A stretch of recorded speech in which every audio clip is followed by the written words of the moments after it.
s'est rencontrés il y a quelques années. C'est eux qui sont venus à ma rencontre avec déjà cette idée de décloisonner les métiers créatifs et de ne pas avoir le designer qui fait les meubles et les architectes qui font la maison, et de commencer à croiser les savoir-faire. On partage cette conviction que la situation qu'on connaît tous aujourd'hui peut apporter des nouvelles réponses formelles et d'usage aux problématiques d'aujourd'hui. On a visité ce bâtiment comme simple visiteur. Et c'est vrai que du point de vue visiteur, c'est un lieu qui est très inhibant. C'est-à-dire que tu sais pas combien il y a d'entrées, tu sais jamais où est vraiment l'entrée. Pour faire le tour du bâtiment, il te faut 10-15 minutes. C'est un des plus grands bâtiments d'Europe. Le Grand Palais, c'est un monument historique.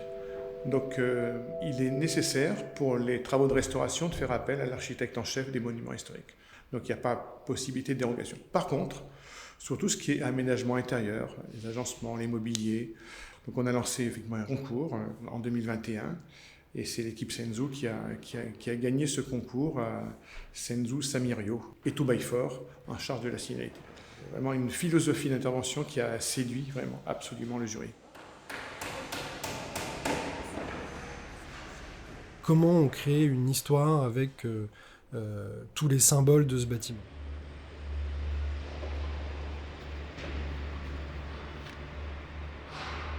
On part pas de zéro, on construit pas un bâtiment.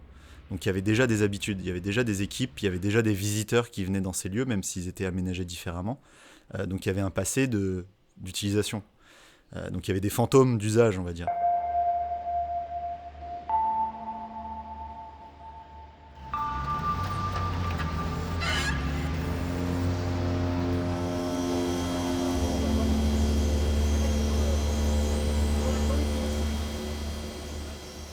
Tous les objets, tous les aménagements qu'on va dessiner vont avoir une intensité d'usage folle.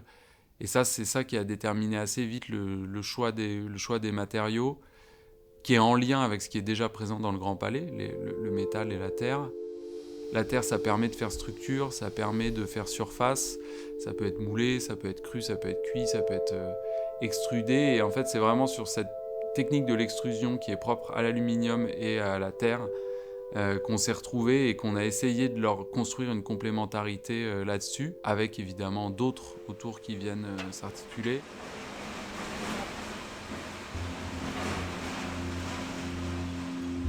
En fait, on a fait le constat qu'on est dans une situation où personne n'a la réponse aujourd'hui, que ce soit les designers, les architectes, les signaléticiens, bref, tous les acteurs de la conception d'objets ou d'espaces.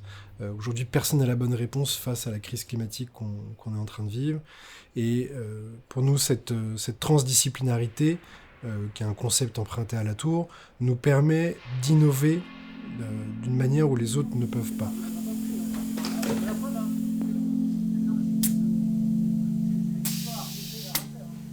On essaye des choses, on essaye de faire changer des paradigmes, des moyens de produire, de consommer, de visiter, d'habiter, de se croiser, de se rencontrer, tout ce qu'implique un bâtiment comme le Grand Palais et son échelle. Et du coup, nous, on essaie de stabiliser nos idées, on essaie de stabiliser notre relation au bâtiment, à notre pratique, à ce projet qui est hors échelle et qui en même temps est très concret.